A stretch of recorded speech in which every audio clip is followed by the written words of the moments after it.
the Full Court Press with Eric Frandsen and Jason Walker. Welcome back to the to the show that we're doing right now. Following the local teams, breaking down the biggest games with in-depth analysis and team interview. Join the show by calling into 435-752-1069 or text 435-339-0321. It's the Full Court Press. Throws, ends it. Yes! Caught! Touchdown! Did he get it?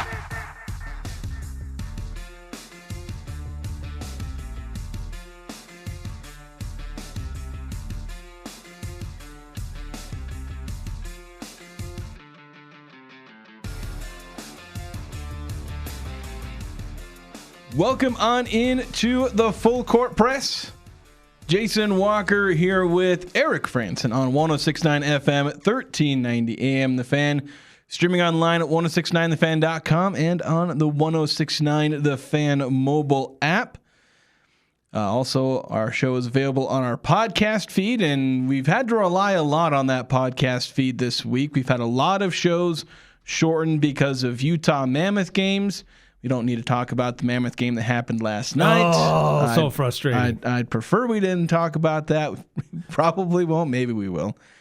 We've got some time in the second hour to fill, which we do have today. That's the bonus here. We're going to have the full show today. We had shortened shows on Monday, Tuesday, and Thursday, but we're here for the full 2 hours here on a Friday to preview the weekend, preview a massive matchup for the Aggies on Saturday morning, an 11 a.m. tip-off for the Aggies against San Diego State. And we'll also preview some of the other games happening in the Mountain West, including a pretty big matchup tonight that's taking place down in Arizona, along with a state in-state rivalry for Nevada, UNR, and UNLV. And we'll also go over some of the other games happening on Saturday, as well as look at kind of the Utah Jazz, any trade rumors. Did the Jazz get involved in any of these trades, including for a certain 6'11" Greek individual? We'll also get into some high school basketball that's happening tonight, and it'll also be the reason that I dip out slightly early. Then we've also got Pick 6, which I realize I've got to get my lines written up for by the end of the hour, because that's when we're supposed to do it. So I need to as well. We both got some homework to do between the breaks, but we're glad that you guys have tuned in for the show, however you're listening, live or after the fact on our podcast feed. Any of those listeners, you want to send in a text, any questions or thoughts, text 435-339-0321. That's 435-339-0321. Whether during the show or before or after it, we'll answer the question as soon as we're able to over the air, or if we're recording a podcast after the fact. So, Eric, let's jump into the topic at hand. Utah State taking on San Diego State. This is, I think, by KenPom rating, the Aggies' toughest matchup. I mean, we've had a bunch of different games this year. This is the toughest team they've played. I mean, it was VCU for the longest time, actually, but then Boise State was pretty high. But now San Diego State, who are ranked 43rd in KenPom, net has them a little bit further down. Not by much. They're at 45. 45? Oh, I thought they were in like still 50s or 60s. No? I should know that because I wrote my preview, which will go out in about an hour, and I put their net ranking in there. That information is available. You wrote it at some point. It went through my head and fingers at some point. You'd think I would remember that. But yeah, so they're the highest ranked team so far. Of course, then the Aggies are going to play New Mexico, who by the time they face them may end up being the new highest rated team by some of these metrics. So this is going to be a tough game. It is at home, so the Aggies have that. San Diego State coming off a game against a late game against Colorado State. They were at home. They now have to travel to Utah. From what I've heard, they're not really going to be getting a whole lot of practice or shooting time in before they play Utah State. They're going to come in, spend the night, get up in the morning, and play. They're not really going to be in sync, in form. They're going to just kind of have to manufacture that on game day, as opposed to most teams who try and get some shots up in the road arena that they're in. Oh, Coach Dutcher's brought his beet juice or whatever it is that they use for those games at elevation. For the elevation? Yeah. Well, they did pretty well at Wyoming, where they won 74-57. I don't know if they've been elsewhere that has like tons of altitude. I mean, Grand Canyon's not that high up. I know parts of Arizona have decent altitude, but Phoenix isn't that high, no. Yeah, it's not very high. So, yeah, they've played one game at altitude, and they did pretty well against Wyoming, though it is Wyoming. This isn't quite the Aggies, but this will be a game where it's a little challenging for San Diego State. It's also a pretty tricky, like for both teams, Wednesday evening to Saturday morning. The Aggies have done that already this season, where I think they did it with Grand Canyon, where they went from a Wednesday evening game with Nevada and then went to Grand Canyon. And that ended up being a problem for them. They were a bit sluggish. They weren't on point. San Diego State is now essentially doing the same thing, where they're going from a Wednesday evening game to a Saturday morning game, traveling on the road. The Aggies got to stay home for both of their games. Wednesday evening at home against Wyoming, really easy game. Didn't really have to, most of their starters were out of the game by the time there was 10 minutes to play. Mason Falslev was the only starter inside the last 7 minutes of the game, and he checked out with 6 minutes to play. So starters not having to do a whole lot there. Of course, San Diego State, their starters not having to do a ton either. They were able to pull away against Colorado State, although it was decently close for some of that first half. So it took them a little bit longer to be able to get their starters out. And a lot of their starters were still playing 25-plus minutes. So I think it's very possible that travel could end up having an impact on the Aztecs here. It could, yeah. With not arriving in Logan and giving themselves a little bit more time to acclimate. It is an earlier game. And so for them, their bodies are on the Pacific Coast time, so it'll feel even earlier for them than it will for Utah State. So, yeah, there's a few things that are kind of stacking against the Aztecs a little bit.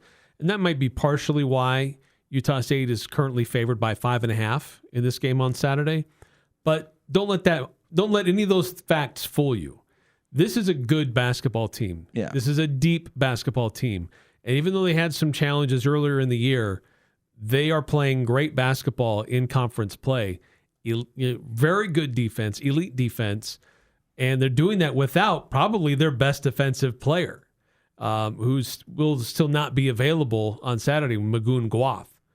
So this is a very good San Diego State team, a deep team, one of the top teams in the country with bench scoring.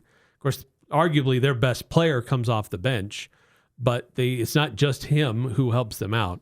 So this is again makings of another great showdown between the top teams in the Mountain West, and CBS will be here to document it all. Yeah, that's the big reason why it's an 11 a.m. game, is to fit this this marquee matchup into CBS with their time slots.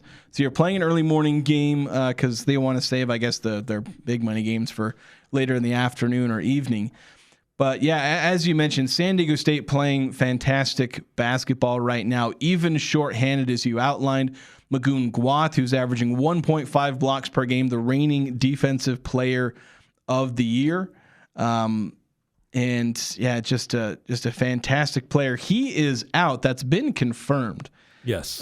Even though the injury report won't come out until later today. I think it might be coming out around now. I can't remember.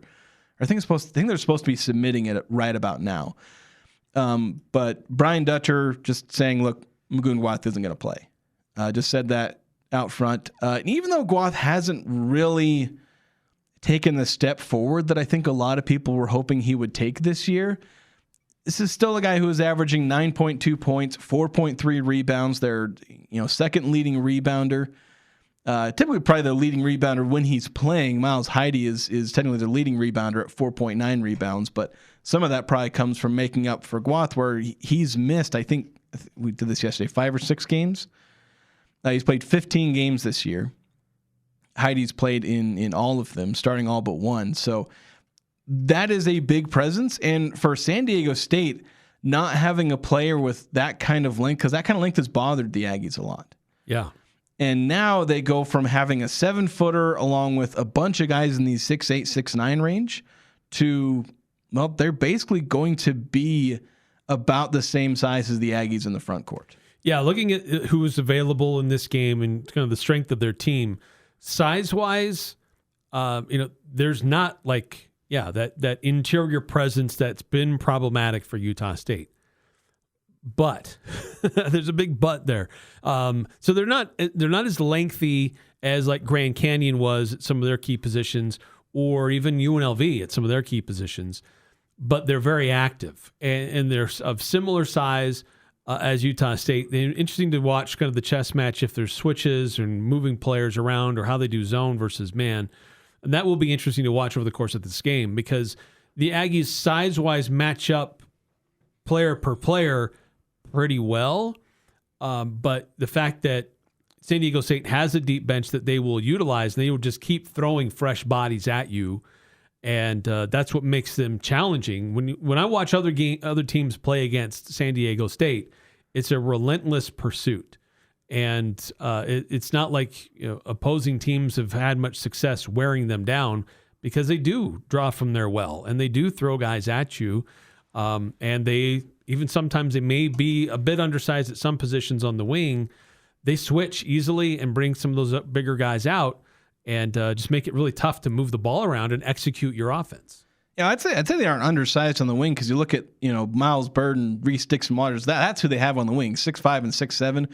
Bird has a fantastic wingspan. Pharaoh Compton has a great wingspan. So even though he's 6'8", like these guys play big, and they're long. Now the Aggies have some guys who are a bit long, like Carson Templin. I think has a 7-foot wingspan for a guy who's 6'7", 6'8".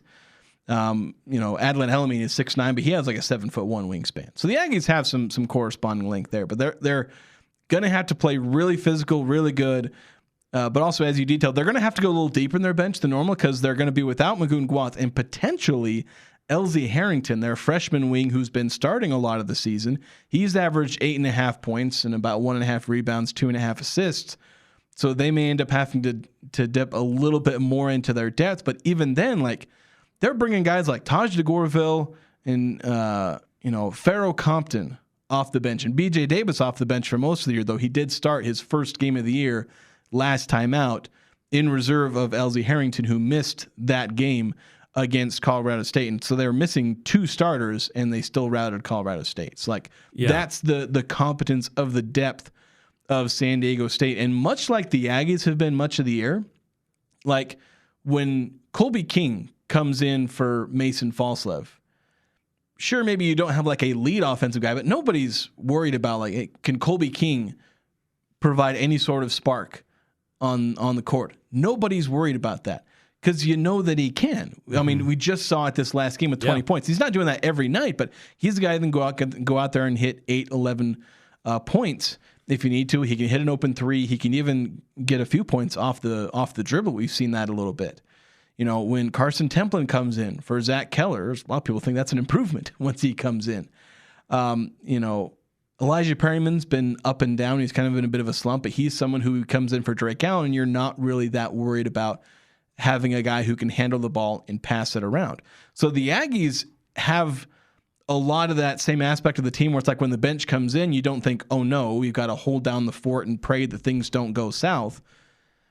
San Diego State has that, but I'd say to an even better effect, where sometimes their bench can perform better than their starters. Some of that being their bench is just that much better, so their bench outperforms an opponent's bench better than their starters can outperform another starters. There's some relative aspects to that, but San Diego State's depth is a real positive, and that's going to be something to watch out for because we saw it against UNLV where the Aggie starters were fantastic and the bench gave up a bunch of points. Is that going to happen in this game? Does San Diego State's bench outperform the Aggies' bench? That could end up being one big factor in this game, among a bunch of others.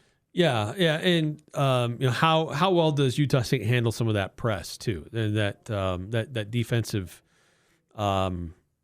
attention that San Diego State's going to throw at them? Drake Allen, Mason Falslev, they've seen it, they're familiar with it. I don't worry about them panicking in those situations. But if there are times where Elijah Perryman needs to be in there, like how well does he handle that? But what gives me somewhat of an encouragement is that Utah State faces this kind of stuff every day in practice. Yeah. Yeah, I mean, they get after it as well. So this is not like such a very different situation that they're walking into, because this is Utah State is a good defensive team, and they put pressure on themselves during the week, during practices. And Utah State's had that benefit where they've been home, as you talked about. They've been able to spend a little more time in the gym. They're not always on the road. So this has been a great week for Utah State to fine-tune some things, build their confidence, and get ready for a massive showdown in the Spectrum. And so there's another aspect here, and this is, I think, going to be one of the biggest keys in this game. And that's turnovers. Turnovers, and then kind of into points off of turnovers. San Diego State and Utah State have strengths and, to some degree, weaknesses that go in tandem with each other. Utah State, they rank 8th in the country at forcing turnovers, opponents' turnover percentage. San Diego State ranks 17th in that same category. So these are both the elite of the elite in forcing turnovers. Utah State, they've actually gotten a lot better in their own turnovers, where at one point they were ranking, I think, below 200, at least below 150. They're currently 103rd in their own turnover percentage. So just outside the top 100 at protecting the ball. San Diego State, they're 251st in turnovers. They are decidedly below average in coughing up the ball. And for Utah State, I mentioned their improvement. In their last 8 games, I don't have turnover percentage, but I have them at 7.9 turnovers per game, which is if you're over more than a couple of game stretch, managing to average single-digit turnovers, let alone under 8, that is really good. A lot of teams' season best turnovers in a game will typically be around 6, 7, or 8. And if you're averaging that kind, that is some really good ball security for the Aggies as of late, as opposed to the beginning of the year where they were regularly having games where they'd have 18 turnovers, 16. They had another game with 16 against Illinois State, 20 against Fresno State. They had some games where they really struggled to protect the ball, but they've done a lot better of late. But I also bring up this turnovers because part of that is, both of these teams, their defensive competence, where San Diego State ranks 20th in defense, the Aggies are 49th. Forcing turnovers is a big part of their defensive competence, but it's also a big part in their offense. For Utah State, they score a ton of points on turnovers. They get a ton of fast break points. Look at the Colorado State game. When did their offense finally start exploding? When they'd get 3 steals in a row, and they get those, kind of pick six. Totally blitz them, those pick six style steals and dunks on the other end with catastrophic turnovers. Yeah, basically. And so you get a bunch of those. San Diego State is able to do a lot of the same. Where the funny thing is, you look over the last 5 or 10 games, and you look at San Diego State's offensive rating. It's okay, but not nearly as good as it could be. It's in the 60th percentile. But and some of that just comes from where they're not scoring in the half court. They're struggling to score in the paint sometimes. Some of that comes from not having Magoon Guath or some guys having off nights. But in points off of turnovers, they're averaging dang near 17 points off of turnovers. And so they're fueling a lot of their offense through getting points off turnovers, getting easy points. And if teams aren't giving them that, well, that's maybe where they can get in a little bit trouble on offense. Mind you, their defense will still keep them in the game, and they're going to be fine and competitive no matter what. But they end up scoring a lot fewer points if they can't get those points off of turnovers. So if you're the Aggies, and this kind of applies to every single game anyway. This isn't some kind of crazy knowledge, and it only applies to San Diego State because this applies to a lot of other games. But especially with a team like San Diego State, where there can be some struggles in scoring in the half court, not handing them free points in the transition can be massive. Of course, that same thing actually applies to Utah State.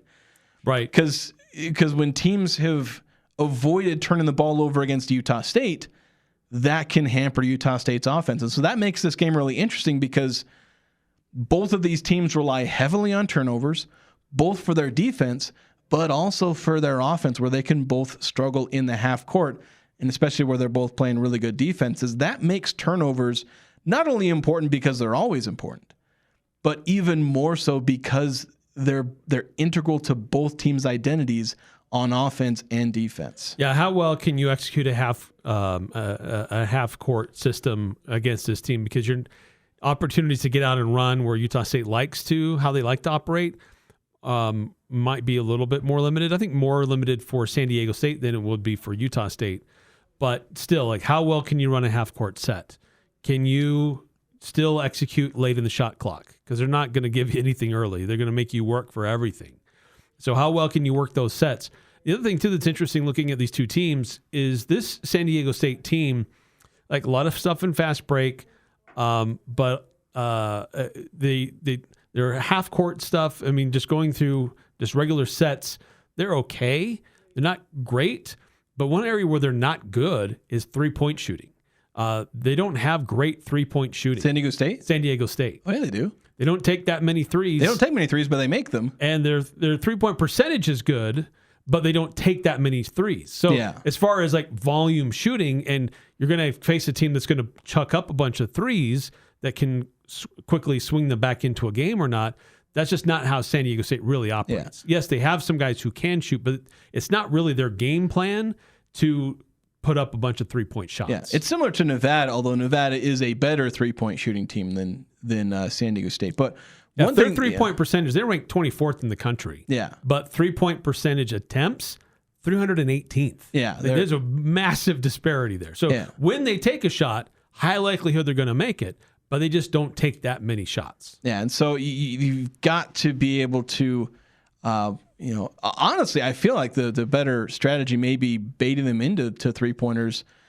I don't know, it's a dangerous strategy to bait a good three-point shooting team into doing that, but I feel like San Diego State the middle and leave the perimeter a little bit more open. Yeah, because if you can get San Diego State chucking three-pointers, like, you've got to find a way to get them chucking bad three-pointers. That's kind of the key there, which is a massive challenge. One that Utah State's not been terribly bad at times. But if San Diego State they'll happily live in the paint and score there. As you've outlined, they take like 19 threes a game, which is pretty low. But if they're able to ignore the three-pointer, that's not good. But also there's conversely, they've had games where they can hit a lot of three-pointers. This is like their best three-point shooting season under Brian Dutcher was when they shot 38%, like in their second year under Dutcher. They're shooting 37.9% this year. So this is their second best, basically tied for their best three-point shooting season in the Brian Dutcher era. They went from typically shooting like 31, 32% the last few seasons to 38% now. So it's kind of tricky, and they've had some games where they shoot a ton of three-pointers and make a ton and score a lot more than San Diego State teams typically do. So exactly how the three-point shot works for the Aztecs will be an interesting thing, whether they have to shoot a ton of three-pointers, if the Aggies force them into that, whether they ignore it because they're able to, or if the Aggies force them into shooting a lot of three-pointers and they don't make a lot of them, in which case the Aggies probably win going away if they can force that scenario. Yeah, because Dixon Waters, Bird, Davis, those are the guys that are more likely to put up those types of shots. But as far as volume shooting from beyond the arc, it's not totally a main focus of their game plan. Yes, they'll take it if it's there, but they'd rather attack the paint. Yeah. We've got to take a break. When we come back, we'll hear from head coach Jerrod Calhoun, his thoughts on this upcoming matchup against the Aggies, a potential first place, kind of a first place clash, because if San Diego State wins, they get sole possession of first place. If the Aggies win, it probably results in a three-way tie for first place heading into next week. We'll hear from Coach next here on the Full Court Press. Snow and black ice are here to stay for a while. If your tires aren't ready, neither is your vehicle. At Express Auto and Tire, they work with all vehicles and all tire sizes, making winter traction and safety their top priority. Name brand tires are always less at Express Tire. As a Point S tire location, you're backed by a nationwide warranty. Get winter ready with no appointment needed. 3200 North Main. Express Tire, tires for less. Where tires and service come together. Hey, it's JD here, and with the new year comes that familiar feeling of wanting a fresh start. We all make resolutions, eat better, be healthier, do better, but for some, the resolution that matters most is getting sober. That's why I want to tell you about Renaissance Ranch. They specialize in a faith-based, clinically proven addiction recovery. They know what it takes to break free for good. Call or visit RenaissanceRanch.net and make this the year that addiction no longer controls your story. Renaissance Ranch, hope, healing, and recovery. Headed to Logan or just need an easy, affordable place to stay? Mention Aggie 79 and get a room at the Baum Hotel for just $79. Located minutes from Utah State University, it's ideal for football weekends, graduation, campus events, or visiting family. No long drives, no stress. At the Sure Stay Baum Hotel, you'll enjoy comfortable beds, a free continental breakfast, and seasonal outdoor pool, all at a price that makes sense. $79 rooms with Aggie 79. Call 435-752-5220. That's 752-5220 to book today. Happy New Year! You survived the holidays. This is Jarek at Jarek's Fine Jewelry. Did you meet the family during the holidays? How was that? Is it time to go engagement ring shopping? Valentine's Day is coming, but why wait? Do it now. Bring her in and view our collection of over 3,000 rings. With many of them being our own custom designs, I know we will find the perfect one. At Jarek's Fine Jewelry, we make it special. So come make it Jarek. Jarek's Fine Jewelry. Make it special. Make it Jarek's. Join the show by calling 435-752-1069 or text 435-339-0321. It's the Full Court Press with Eric Frandsen and Jason Walker.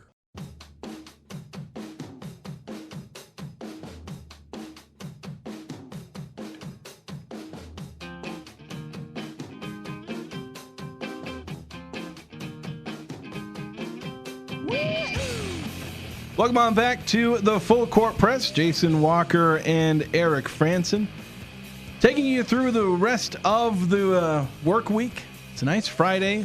Some people are probably already working on heading home. I don't know. It depends on what time you get off work. We've got a few more hours left here. I got a Logan game that I get to call. Their senior night. Senior night for a couple different schools going on tonight. So, yeah, it's an exciting time of the year. High school basketball seasons are winding down. We got region swim that took place. State cheerleading, state drill just took place. So a lot of the quote-unquote winter sports are starting to wind down and move from region kind of competitions into state competitions. So really exciting and busy time of the year. Yeah, and on the Young Power Sports of Logan text line, 8968 texting and saying, San Diego State doesn't take that many threes. Wait until they play the Aggies. Yeah, that seems to be the trend. Like Grand Canyon, UNLV both shot pretty well from three as opposed to what they typically do. Though then Wyoming actually managed to shoot typical of their 3-point shooting, even below theirs. So we'll see if the Aggies can slow down San Diego State's solid 3-point shooting, though, as we talked about in the last segment, it's not necessarily their emphasis, though they are capable of it. And so that'll be something to keep an eye on, especially if the Aggies start getting ahead. Like, does that pressure San Diego State into 3-pointers? And then at that point, it's, do they get hot or do they end up burying themselves by missing a bunch of 3-pointers? Let's listen to head coach Jerrod Calhoun for Utah State. His thoughts on the upcoming matchup. Talked to him earlier today, previewing the matchup against the Aztecs. First place, I don't know if you guys went over like a tie, maybe a 3-way tie or whatnot, but kind of a lot of stakes here at the midway point of Mountain West play. Yeah, I mean, at this juncture of the season, there's, every game is really, really important. One is no more important than the other, to be honest with you. So we've got to be playing great basketball here down the stretch. And how we do that is, fundamentals. Play off 2 feet, get to the next advantage. Continue to attack defensively, continue to be disruptive. But yeah, I think, all these games are really big. Obviously, tomorrow being on CBS, early start, the respect I have for Coach Dutcher and his program and his players, they're a class act and a really good program. How much can that early start kind of disrupt things where you're used to playing in the evening, hanging up late 11 a.m.? Yeah, I don't know. I mean, the game times this year have been a little strange. TV dictates that. We're very fortunate to be on a lot of nationally televised games, so there's no excuses. The San Diego State team, you can just go through the whole. I mean, they're deep, kind of like you guys are. I mean, very comparable. Yeah, I mean, when you look at their team, they really have 8 or 9 starters, very similar to us in that regard. They're very disruptive defensively. They like to get out and run and transition. There's a lot of similarities. That's a very true statement. Just kind of back to the schedule. This Wednesday night and Saturday morning is the same as the Grand Canyon game, just now you're home. So what did you learn about kind of that affecting your routine and things from the first go around? Yeah, I mean, way different because we were traveling. These are 2 home games. The guys are, back home. You have to be really smart in your prep, right? Like everything we do is a very scientific approach. We use Connexon. As I've said all along, our strength and conditioning staff is tremendous. We're in constant communication daily, our training staff. It's a collaborative effort. How long we go, the drills we do, we don't want to overdo it, but we certainly want to make sure our guys stay in shape. I think the difference between last year and this year, I've really studied that in the off season. I've worked, close with a lot of strength and conditioning coaches. I think the best one is at the University of Houston, if not one of the best. And he and Alan Bishop, has given me a lot of advice throughout the last 2 years. And he's worked directly with Brandon, and I think Brandon is top notch. We want to make sure that we're, keeping up with the competitive edge in our prep, and I think we've done a good job with that. So both you and San Diego State are teams that are really good at forcing turnovers. Turnovers is obviously a big factor in any game, but when both teams are this good at forcing, like how much more important is it kind of protect the ball and be that one team that doesn't lose that turnover? Yeah, I mean, it's, if we had 5 keys on the board, it's one of our biggest keys. Can you win the turnover margin? Where we've gotten better the last couple of games is we're, valuing the ball. It's a game of possessions. Sports are a game of possessions. It's momentum. You get out, you run, you get easy baskets. You don't see a defense. That's the best offense, right? So it's going to be a critical piece. They have trapping areas. We have trapping areas. They have philosophies, the way they do things. So do we. So I think both teams are very dynamic in that regard. We want a lot of shots also. I mean, even with Watt out, they're still Bird, someone's got to play. Everybody on the team. Yeah, I mean, I think Miles is one of the best, shot blockers for a guy his size. He plays with a extreme motor. He's very, very aggressive defensively. You think you've got him beat, he's going to back tip. You turn your back in a half court, he's going to go steal the ball.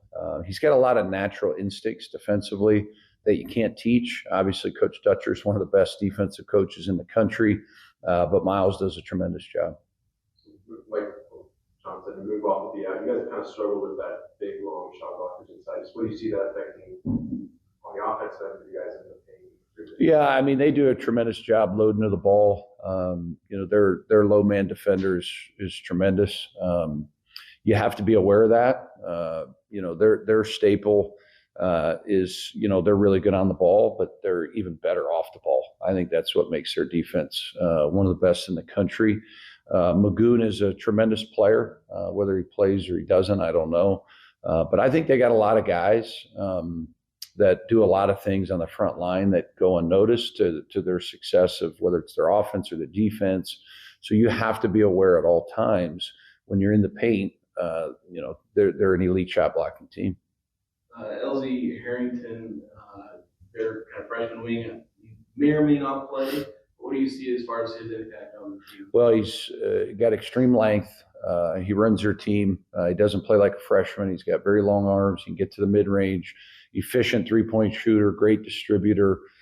He's come into this league and taken a very mature approach. When I watch his game, similar to a lot of these freshmen in this league, he doesn't look like one. Wherever he played high school basketball, coach did a tremendous job. And then obviously the Aztec staff, I think, has done a tremendous job developing him.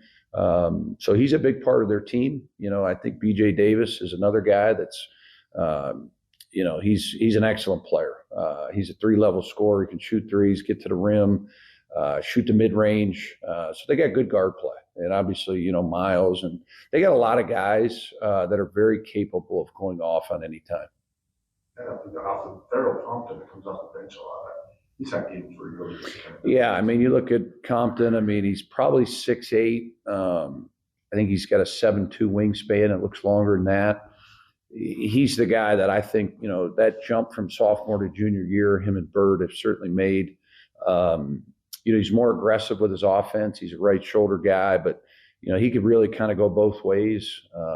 Very, very disruptive defensively and a big athletic screen and roll guy, lob threat. Their guards do a great job of lobbing him the ball. Kind of like you mentioned, they also have, you know, those kind of 2-3 returning experienced guards similar to your team. So what's kind of the message of the game plan with that matchup? Yeah, I mean, you know, like I said, I don't want to be boring, but the bottom line is both teams have an identity. The reason both teams have the record they have, they're good on both sides of the basketball, right? So whatever team can establish themselves in this game, play to their strengths, will probably win the game. You know, like you don't have the records and the programs these teams have, you know, if you don't have an identity. So I think both teams have clear identities. How you get a great identity is great players. There's going to be a lot of great players in this game. Players got to make plays. Players got to play together. They got to play through the ups, the downs. You know, both teams are really good. I want to ask about B.J. Davis, where, like, kind of metrics-wise, he's their best player, at least according to the metrics, but he's come off the bench in every game except for this last one when he's filling in for Harrington.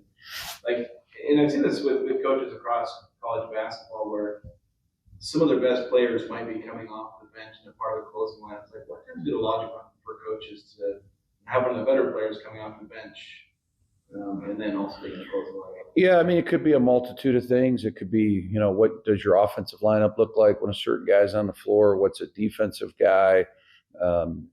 I look at the last 5 to 8 minutes, who's going to be on the floor. Typically, it's going to be your main 5 or 6 guys in that rotation. You know, he has taken and made big shots. You know, so I don't know the philosophy behind that, but I know they got a lot of good players. I know I got 8 or 9 starters. So you're just trying to, as a coach, figure out what makes sense, you know, whether it's starting a game, foul trouble, finishing a game. I think there's so many variables that go with that question.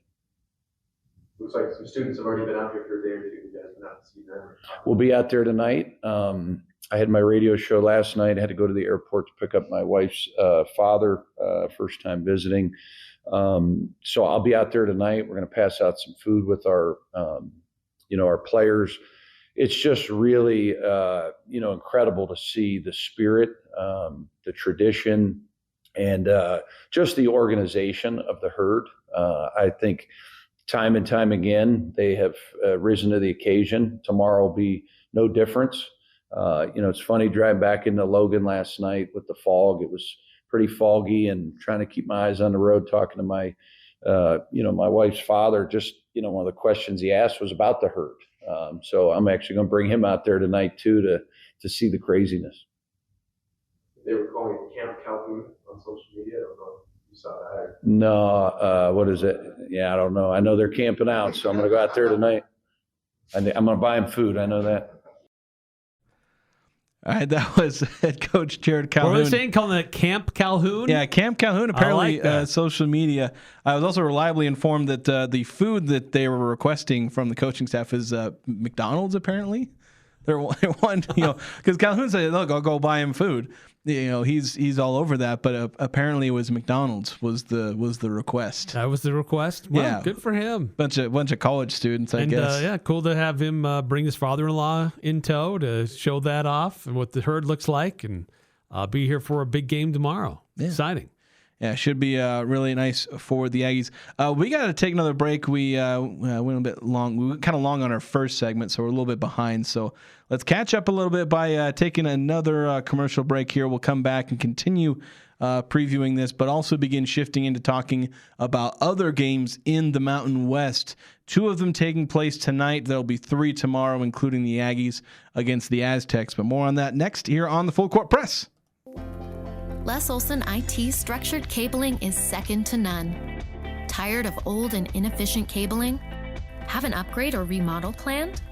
Building a new network from the ground up? We offer the very best in low voltage cabling installation, including data, phone, fiber optic, and more. Ask us how to get your free consultation today. Les Les Olson IT. There's no reason to wheeze and sneeze while around dogs and cats. The Allergy Clinic, located in the Three Peaks Medical Plaza in North Logan and Providence on Gateway Drive, has an aggressive treatment for dog and cat allergies. Get the help you need. Stop avoiding friends and relatives' homes just because of their pets. Independent physicians Blotter, Robinette, and Deere offer Cache Valley a full-time clinic to test and address your allergy concerns. Most insurances accepted. Call 753-7880. That's 753-7880 for allergy testing today. You're on your way to work when that little light pops on. The one that says, hey, you need service. But who has time to sit in a waiting room? West Motor Ford will pick up your vehicle from home or work, service it, and bring it right back. Pickup and delivery are completely free within a 35-mile radius. That's anywhere from Malad to Montpelier, Hiram to Tremonton. Plus, get $25 off any repair over $250. Schedule your free pickup and delivery at westmotorford.com or call 208-852-3853.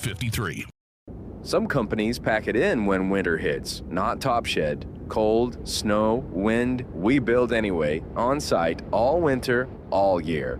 Logan, Tremonton, Preston, Malad, wherever you are in northern Utah, southern Idaho, or Wyoming, we bring the crew to you. Because around here, Mother Nature might slow traffic, but she can't cancel Top Shed. Top Shed, making sheds great again. Call 435-760-7766 or visit topshedusa.com. We're talking with Tyson from Mountain Valley Heating and Air Conditioning about air quality. Yeah, I think a lot of people would be surprised to learn that the air inside your home is 5 times worse than the air outside. So Tyson, what can people do? We install steam humidifiers into homes. Steam humidifiers use 1 gallon of water per hour, and they use 100% of that 1 gallon to humidify the air in your home. So if you call Mountain Valley, we'll come out and do a free assessment and see if it's a good fit for you. The phone number is 435-753-5170. It's the Full Court Press with Eric Frandsen and Jason Walker.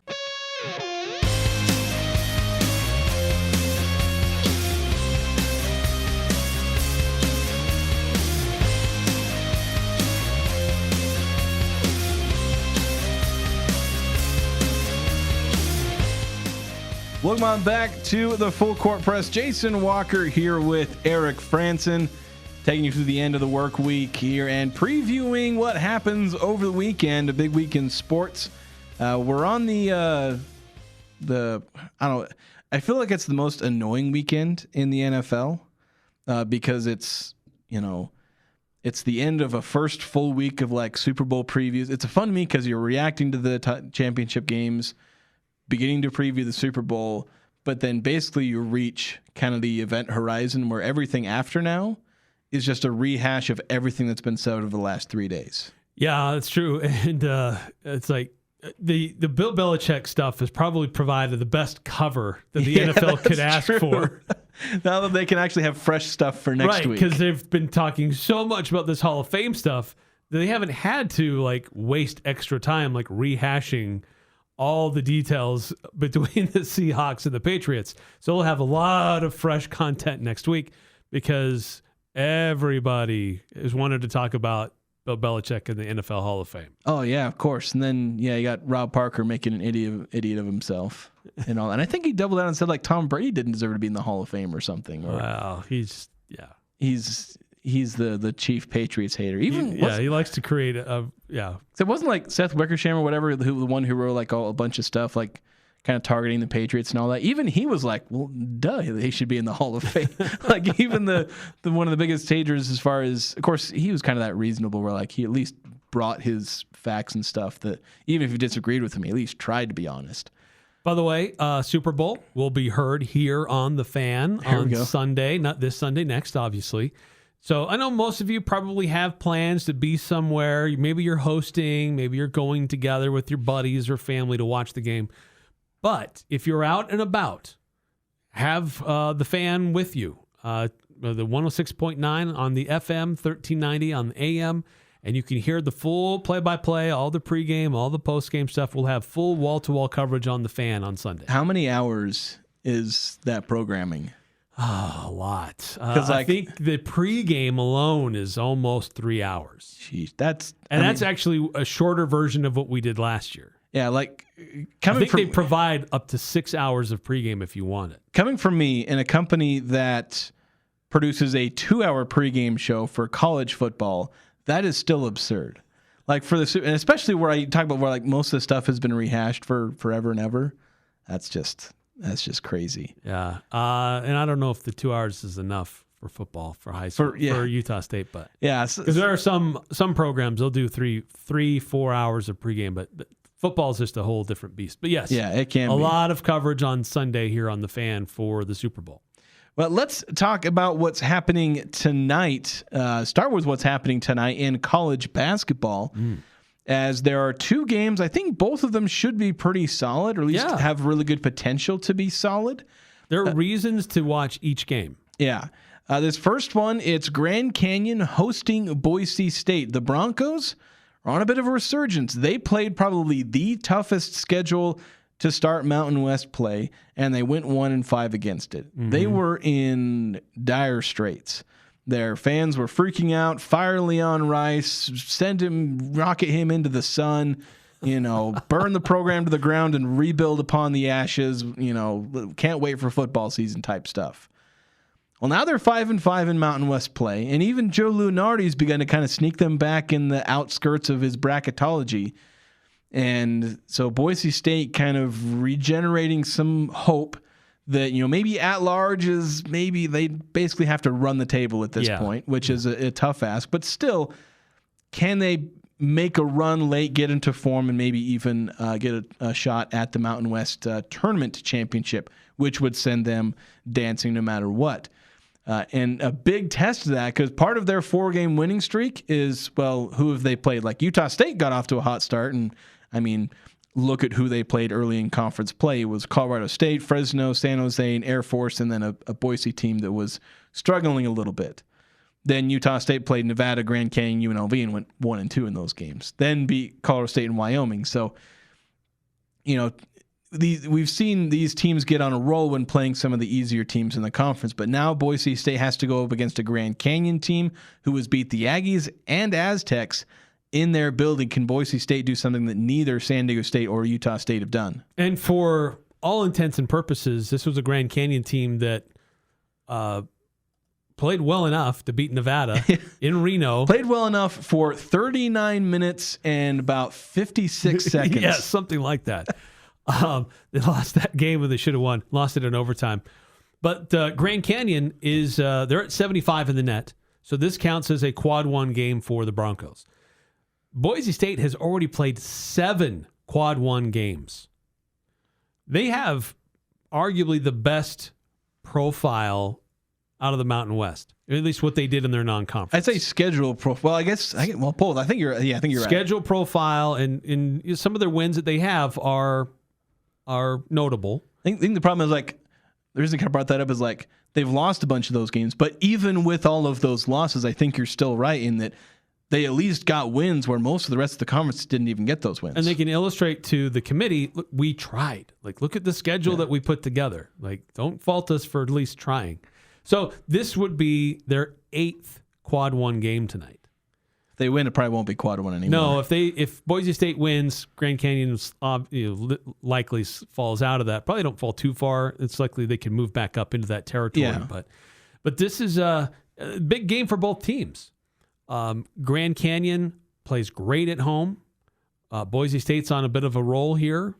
Grand Canyon smarting a little bit after their embarrassing loss. But 2 teams that need this win badly. Both teams really need this win. If for Boise State, if they want to have any kind of a shot at making the NCAA tournament, they have to show they can still beat good teams on the road. For Grand Canyon, if they want any kind of a shot, they have to continue to stack wins.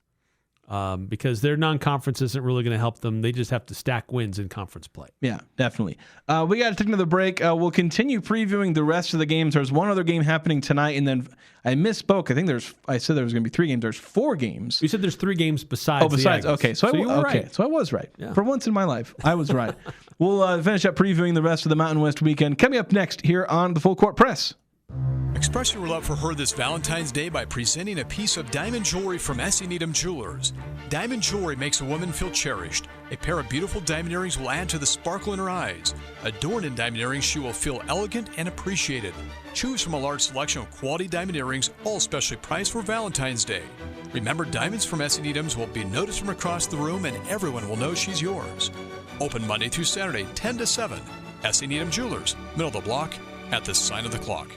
Some shops, they just give you an oil change and send you on your way. But at Master Auto Tech, our master service goes beyond that. Our master service package includes premium oil, full digital inspection, tire rotation, fluid top-offs, and a brake check. Plus, BG EPR to clean the sludge out of your engine. And BG MOA to extend engine life and performance. Getting the master service means you're going to be doing it less often, saving you money over time. So come down and ask for the master service. It's not just an oil change, it's peace of mind. Your trusted, helpful expert, Master Auto Tech. Hi, it's Emily, and here at Serenoni, we believe everyone deserves the perfect blanket. That's why we offer a wide variety of sizes and fabrics, from our softest minky to cozy lush, breathable bamboni to textured waffle. So you can find the perfect fit for babies, teens, grandparents, and everyone in between. Established in 2006 right here in Logan, come visit us and find the perfect blanket at our store on 10th West next to iFit. Serenoni, wrapped in comfort, gifted with love. Now here's a concept. You earmark a third of your profits to go back into the community to local charities.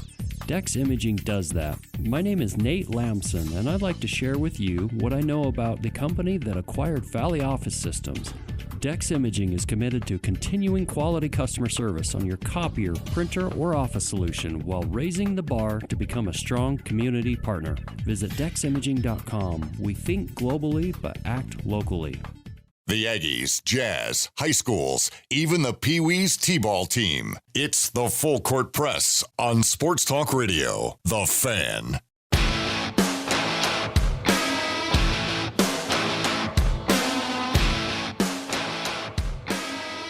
Napa Auto Parts has batteries, headlights, wiper blades, all in stock and on sale.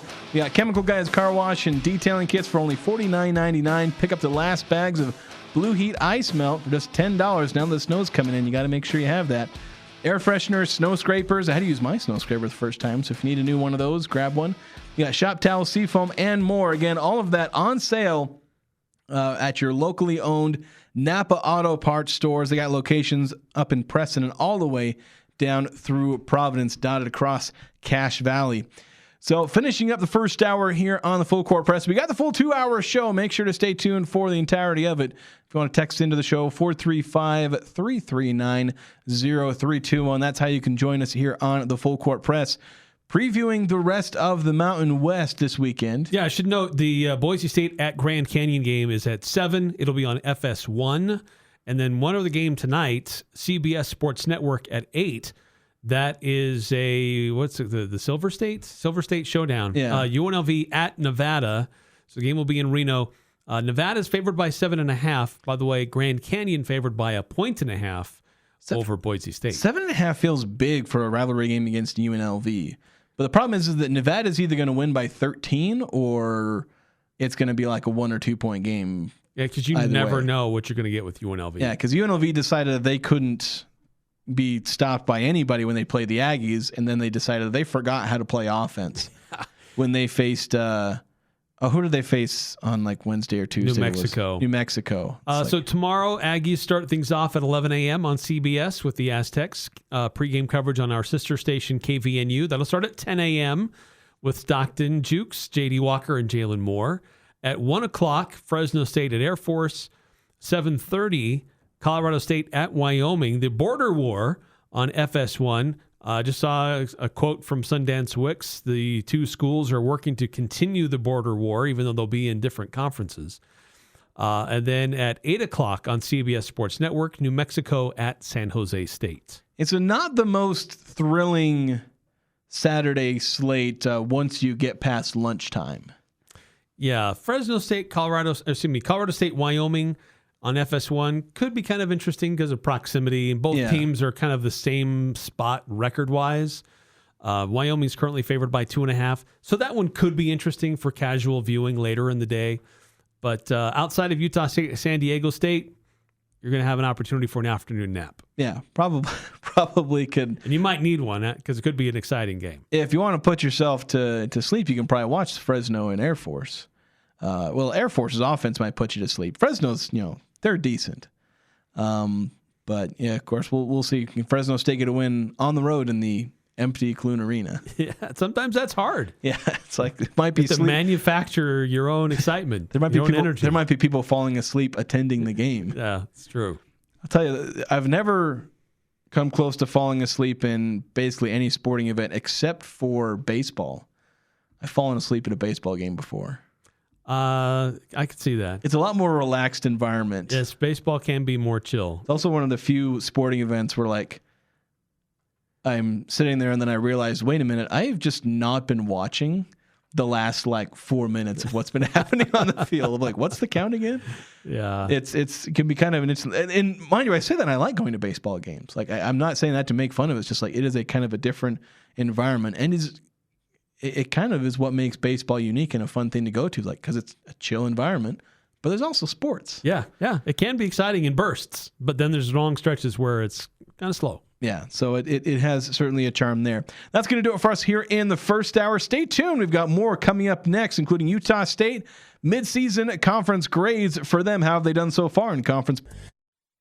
I'm Dan Patrick, and this is Above the Noise. At 19-29, the Mavericks have no business pretending to be contenders. Anthony Davis and Kyrie Irving are out, and whatever postseason aspirations once existed have disappeared. But buried inside a lost year is Dallas's crown jewel, Cooper Flagg. With no real expectations attached to winning, he's been given something that stars rarely receive: space to fail, to experiment, to learn what it means to carry responsibility without the weight of immediate results. He can make mistakes, study from them, grow from them in real time, learn how to lead and how to handle attention, and how to exist as the face of a franchise, all without nightly pressure to save a season that's already gone. Best part for Dallas is timing. Flagg gets a year of low-pressure development, then steps into a situation ready to win when Davis and Irving return healthy, making this season appear less like losing and more like preparation. I'm Dan Patrick, and this is Above the Noise.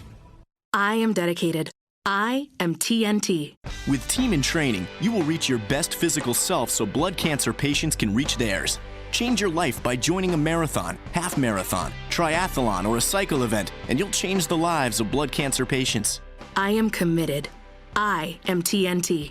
After 600,000 participants and almost $1 billion raised for treatments, TNT has helped the Leukemia and Lymphoma Society make a significant impact in the advancement of blood cancer therapies that save lives every day.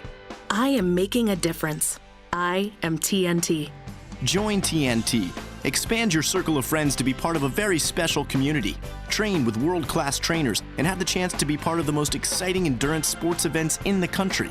Or train on your own schedule with TNT Flex. Join TNT and fundraise while you train, and take part in getting us all closer to a